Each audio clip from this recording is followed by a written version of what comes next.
अभिसंधि कर्म लिख लीजिए। पैछिल्यात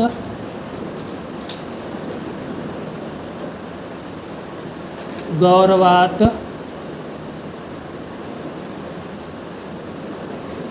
द्रव्यम रुद्धवा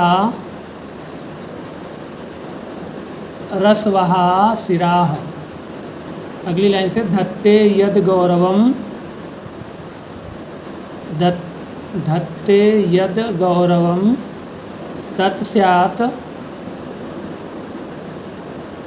अभिस्यन्धि यथा दधि। देखिए अभिस्यन्धि कर्म कैसे होता है, कोई द्रव्य पिच्छिल हो और गुरु हो तो ये दो कंडीशन यदि किसी द्रव्य में हुई और उसका प्रयोग यदि हमने किया तो वो द्रव्य एक तो गुरुता के कारण पाचन को प्राप्त नहीं होता और साथ साथ पिच्छिलता, जब पाचन नहीं होता तो उसमें ऑलरेडी पिच्छिलता बढ़ जाती है आम होने के कारण, और ये तो पहले से ही पिच्छिल है तो महापिच्छिल हो जाता है। पिच्छिल प्लस पिच्छिल इज इक्वल टू महापिच्छिल। ठीक है, ऐसे में रसवाही सिराओं का सर्वप्रथम अवरोध होता है और इसी वजह से जब रसवाही सिराओं में अवरोध होगा तो हृदय को जो है वो रस की प्राप्ति नहीं होगी, है ना। परिणाम स्वरूप पूरे शरीर में रसवाही सिराएं जो हैं वो आपके रस स्थान जो है त्वचा है ना, त्वचा तो रस का स्थान है और वहाँ से रस का वाहन करेंगी। अब वहाँ से रस का वाहन होगा ही नहीं जब रसवाही सिरा अवरुद्ध हो जाएगी तो फिर क्या होगा, त्वचा में आपको, त्वचा बाह्य अंग है, पूरा शरीर भारी भारी लगने लगेगा। धत्ते यद गौरवम।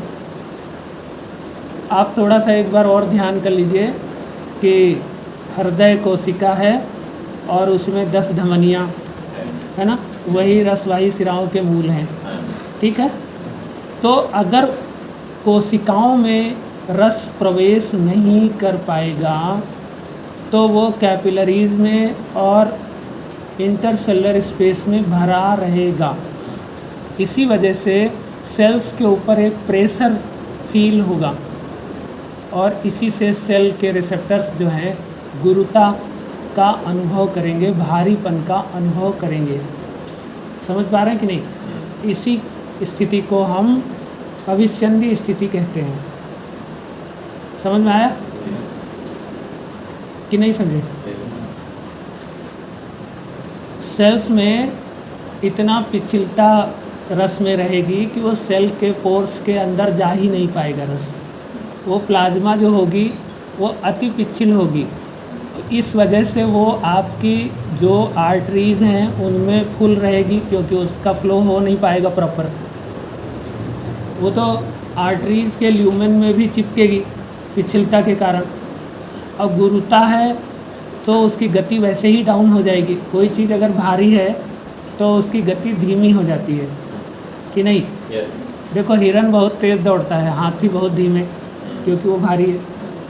तो भारी वस्तु होने से एक तो गति वैसे धीमी और दूसरा चिपकने की आदत, इसलिए और धीमी। तो कैपिलरीज़ में भी धीमी, और कैपिलरीज से अगर फिल्टर कर जाए तो इंटरसेलुलर स्पेस में भी वो चिपक रहा है, इसलिए वो जो है ना सेल्स के अंदर प्रवेश नहीं कर पा रहा है, तो बस भरा हुआ है। इसी भरे होने की वजह से भारीपन लगेगा। जैसे देखो आपको जब बुखार आने वाला होता है तो आपका शरीर भारी भारी लगता है, उसी से अंगमर्द होता है यदि जब बुखार के पूर्व रूप उत्पन्न हो रहे होते हैं। ठीक है कि नहीं? क्योंकि उस समय आम की उत्पत्ति रहती है और आम पिछिल और गुरु दोनों रहता है, इस वजह से ये वाली स्थिति उत्पन्न होती है। क्लियर है ना? तो ऐसे ही अभिसंधि द्रव्य जो भी होते हैं वो भी यही कार्य करते हैं। अब आप सोचो, जब आर्टरीज में फ्लो अवरुद्ध होगा तो हार्ट को भी बहुत ज़्यादा प्रेशर लगाना पड़ेगा, बहुत प्रेशर से पंप करना पड़ेगा। तो हार्ट थकता हुआ, हार्ट को अपना कार्य करने में थकावट आएगी, है ना।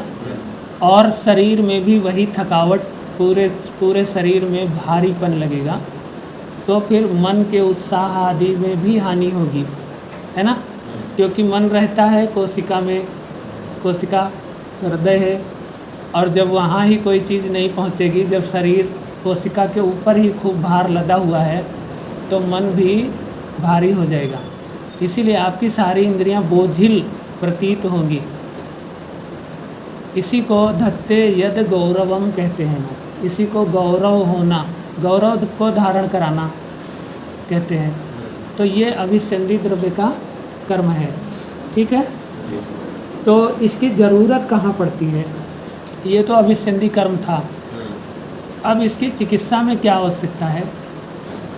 तो जब भी आपके शरीर में अगर वायु अधिक बढ़ गई है और उसका चल गुण बढ़ा हो, चल गुण या सर गुण, तो वो बहुत तेज़ी से चीज़ों को इधर उधर ले जाती है।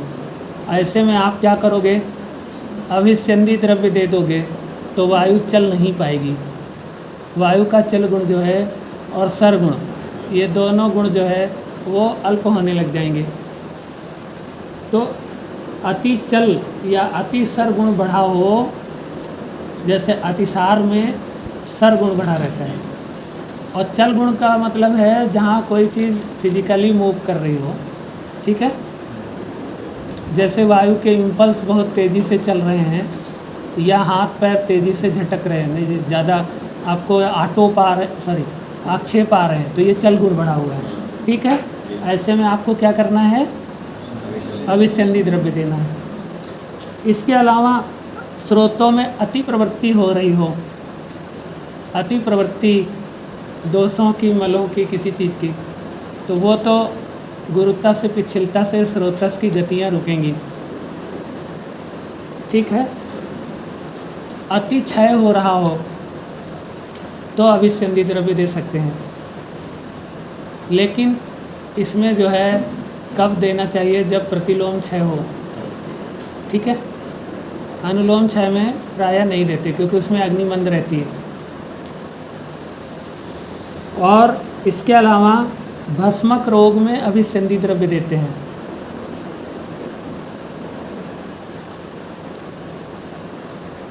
और बहुत तेज़ी से कन्वर्जन होता है अर्बुद, तो अर्बुद में भी आप अभिसंधि द्रव्य दे सकते हैं।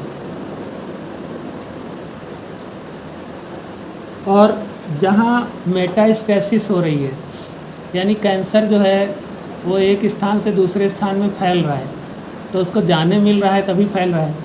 अगर आप अभिसंधि द्रव्य दे देंगे तो रास्ता ही नहीं मिलेगा, तो जल्दी से वो फैल नहीं पाएगा।